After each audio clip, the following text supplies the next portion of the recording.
And now, it's time for another Dice Tower review with Tom Vasel. Hey folks, I'm Tom Vasel, and today we're taking a look at Lost City Rivals.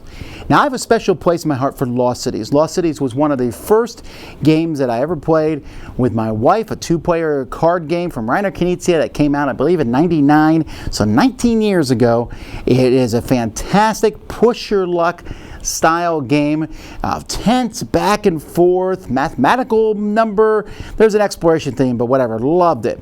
They also came out with Lost Cities, the board game. There was another board game. There was a card game based on a board game. It gets a little confusing. Well, they just released Lost City Rivals.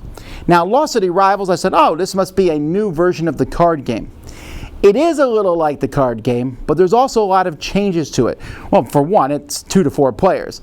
And two, there's auctioning in it. So I was like, I don't know, we'll have to wait and see. Let's see how it plays.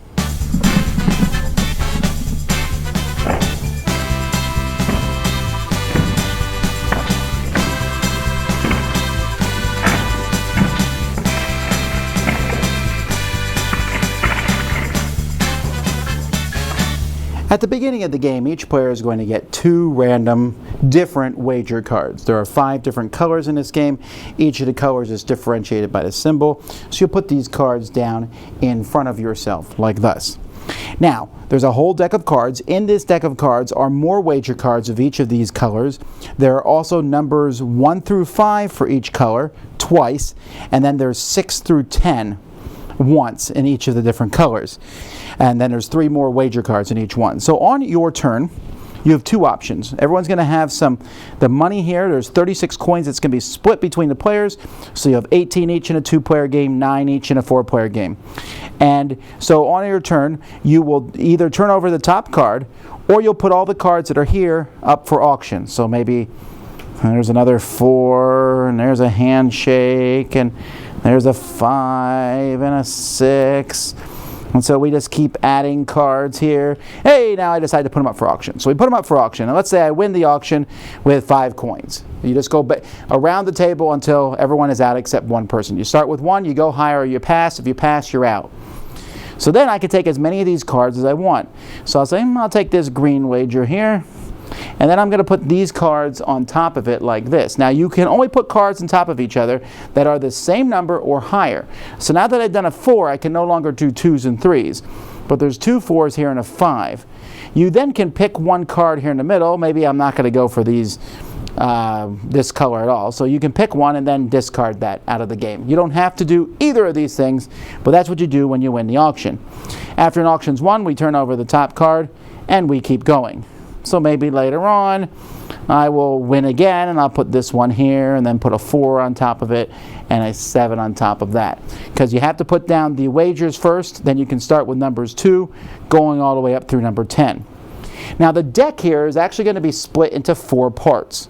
So there will just be 1/4 of the deck. Once that 1/4 is gone through, as soon as the last card is turned over, all the coins that have been paid in auctions will be split evenly between the players. If there's any odd left over, they stay in the middle. And then you go to the next 1/4 of the deck and go through it. After the last 1/4 has gone through, you don't split the money in the middle.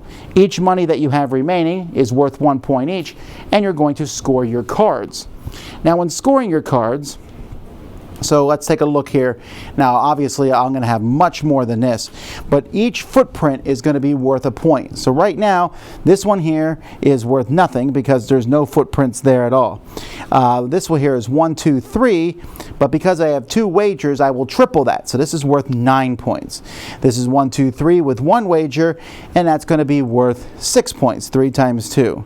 So the more you can get, you can see, for example, if I tripled and I had 2 3s here and a 4 and a 7, so I have 1, 2, 3, 4, 5. 5 times 3 is 15. So you can really get a lot of points if you have a lot of wagers in front of something. Also, if you have 4 or more number cards, you get an extra bonus of 8 victory points. That's not multiplied times stuff, it's just an extra 8. And you keep doing that, and whoever has the most points is the winner. So you will be adding these plus your combination for each of the 5 colors. Whoever has the most points is the winner of the game. The cards themselves are a little flimsier than I would like, honestly, and with black borders, they're going to get beat up. I really like that they have the symbols at the bottom, and that works pretty well. I will say, though, that the blue and the red cards are very easy to distinguish from each other. The other cards, though, the white, the green, and the yellow ones, at certain times, if you just put one out and you say, well, look, they're really easy to tell apart. Yeah, but as the game went by, if you put out a card, sometimes you might be confused. If I put this card out and it's next to one of the yellow cards, maybe for example, you might think that they go together. Again, here on camera, they look a lot more distinct, but they don't have that distinctive background color. That would be my only complaint. The coins are coins. I mean, they are what they are. So the components for this game are fine. Well, Lost Cities Rivals feels like a cross between Lost Cities and Ra, another game that Knizia has done. And it has some elements of both into it. Lost City Rivals, the Lost Cities itself has diminished for me over the years because I've played it so many times. And that's actually not necessarily a negative thing against Lost Cities. It's just that you play a game that many times, you just don't want to play it as much anymore. And this one feels like it could step into the slot. See, this is one of the few times I'll say this. I don't often say this, but don't necessarily go by your very first playing of this because you will get better at it as time goes by. The first playing of this game, you're like, oh, I will win the auction. I'll take all these cards, fill up my slots. And halfway through the game, you'll realize that your slots are like 8, 9, 10, or whatever on the different ones. You can't add any more cards to those. And the other person, if they go slow and steady, they're going to whoop up on you. And so there's some interesting play there. There's definitely a lot of, what am I going to do now? Okay, we turn over another card. Am I going to auction yet? But if I let them win that auction, they're going to take those cards. Which card are they going to throw away? They're at the 7 of red, and the 6 of red's out there, and I need that 6 of red. If they win the auction, they're definitely going to throw that 6 away because they don't need it anymore. So I can't let them win the auction, but if I do win the auction, my coins, which are points, are going to be paid here. Sure, I'll get half of them back unless it's in the last fourth of the game. But still, you got to think about that. So there's some mathematical formulas going back and forth. And this is one of the few auction games I've ever seen that works for two people. For that reason, there's this back and forth. When am I going to win the cards?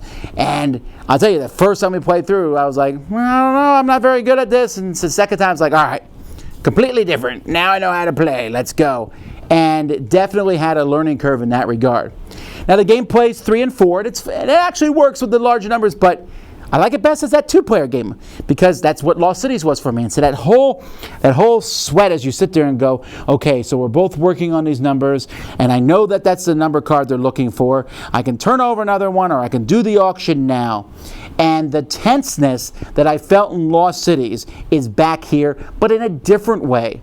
I mean, yeah, there's still that whole build-up, and I'm not upset that they got rid of the scoring in Lost Cities where you put a bunch of wagers on your cards, and if you didn't get enough points, you could lose points in Lost Cities. And so some of the mathy difficulty, this one's a whole lot easier to score than Lost Cities. However, the difficulty here is, yeah, there's 3 more wagers of the color in the deck. Are you going to wait for them all to show up? If you wait too long, there might not be any numbers left in the middle. You could sit there and let your opponent win a bunch of auctions, but there's that whole chicken game when it comes to auctions. I'll sit there and go, I'm bidding 3. I don't want it. Please don't take it. Please bid higher than me. 4. I don't know that you should get it for 4, though. You're going to take a few cards. All right, 5. Please don't bid higher. Please don't higher. And they're like, all right, you have it.